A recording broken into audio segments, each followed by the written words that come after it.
ಇನ್ನು ಅಂಬರೀಷ್ ಅವರ ಜೊತೆ ಅಭಿನಯಿಸಿ ಮತ್ತು ವಿಷ್ಣುವರ್ಧನ್ ಜೊತೆ ಕೂಡ ಅಭಿನಯಿಸಿದಂಥ ಅತಿ ದೊಡ್ಡ ಕಲಾವಿದ ನಟ ಇದೀಗ ನಿಧನರಾಗಿದ್ದಾರೆ ಅನ್ನೋ ಮಾಹಿತಿ ಬರ್ತಕ್ಕಂಥದ್ದು. ಹೌದು, ಇನ್ನು ಅಂಬರೀಷ್ ಅವರ ಆಪ್ತ ಸ್ನೇಹಿತರು ಕೂಡ ಇವರು ಆಗಿದ್ರು ಅಂತಲೂ ಕೂಡ ಹೇಳ್ಬೋದು. ಮತ್ತು ಅಂಬರೀಷ್ ಅವರಿಗೆ ವಿಲನ್ ಆಗಿ ಮತ್ತು ಪೋಷಕ ಪಾತ್ರಗಳಲ್ಲೂ ಕೂಡ ಸಾಕಷ್ಟು ಸಿನಿಮಾಗಳಲ್ಲಿ ಅಭಿನಯಿಸಿದಂಥ ಇದೀಗ ಕೊನೆಯುಸಿರೆಳೆದಿರುವಂಥದ್ದು. ಇನ್ನು ಪ್ರಮುಖವಾಗಿ ಗರುಡಧ್ವಜ, ಅಂತಿಮ ತೀರ್ಪು, ಶಂಕರ್ ಗುರು ಹೀಗೆ ಒಳ್ಳೊಳ್ಳೆ ಸಿನಿಮಾಗಳಲ್ಲಿ ಕೂಡ ಅಭಿನಯಿಸಿದಂಥ ಅತಿ ದೊಡ್ಡ ಕಲಾವಿದ ಹೃದಯಘಾತ ಮತ್ತು ವಯಸ್ಸಾದ ಕಾಯಿಲೆಯಿಂದ ಬಳಲ್ತಿದ್ರು ಅಂತ ಹೇಳಲಾಗುತ್ತೆ. ಅವ್ರು ಯಾರೂ ಅಲ್ಲ, ಸದಾಶಿವ ಬ್ರಹ್ಮಾವರ ಅವರು. ಹೌದು, ಸದಾಶಿವ ಬ್ರಹ್ಮಾವರ ಅವರು ಇದೀಗ ಕೊನೆಯುಸಿರೆಳೆದಿರುವಂಥದ್ದು.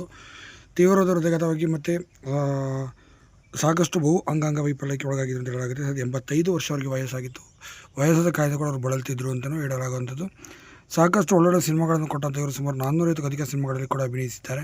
ಕೇವಲ ಕನ್ನಡ ಸಿನಿಮಾಗಳಲ್ಲಿ ಮಾತ್ರನೇ ಅವರು ಅಭಿನಯಿಸಿದ್ದು. ಡಾಕ್ಟರ್ ರಾಜ್ಕುಮಾರ್ ಅವರ ಕಾಲದಿಂದಲೂ ಕೂಡ ಪೋಷಕ ಪಾತ್ರಗಳಲ್ಲಿ ಅಭಿನಯಿಸಿದಂಥ ಸದಾಶಿವ ಬ್ರಹ್ಮಾವರವರು ಅಂಬರೀಷ್ ಅವರ ಎಷ್ಟೋ ಸಿನಿಮಾಗಳಲ್ಲಿ ವಿಲನ್ ಆಗಿ ಕೂಡ ಇವರು ಕಾಣಿಸಿಕೊಂಡಿದ್ದಾರೆ ಅಂತಲೇ ಹೇಳ್ಬೋದು. ಸದ್ಯ ಇಂಥ ಅದ್ಭುತವಾದಂಥ ಕಲಾವಿದ ಇದೀಗ ಮುಂಜಾನೆ 4:30 ಸುಮಾರಿನಲ್ಲೇ ಕೊನೆಯುಸಿರೆಳೆದಿದ್ದಾರೆ.